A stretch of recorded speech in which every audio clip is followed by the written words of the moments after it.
Bună ziua! Mă numesc Ana Maria Zdrenghia, sunt din clasa 7-a și am avut ca cerință să facem un experiment.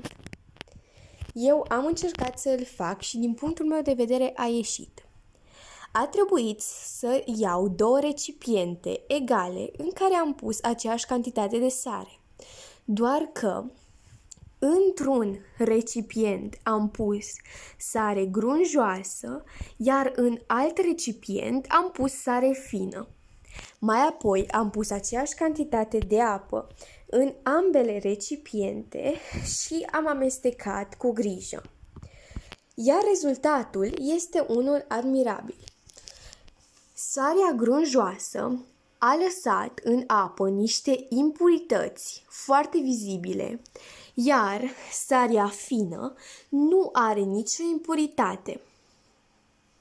Se poate observa la sarea grunjoasă că apa este mult mai murdară și impuritățile sunt foarte mari, lăsate și la suprafață și pe fund. Iar la sarea fină nu avem nicio impuritate, iar apa este mult mai curată decât la sarea grunjoasă.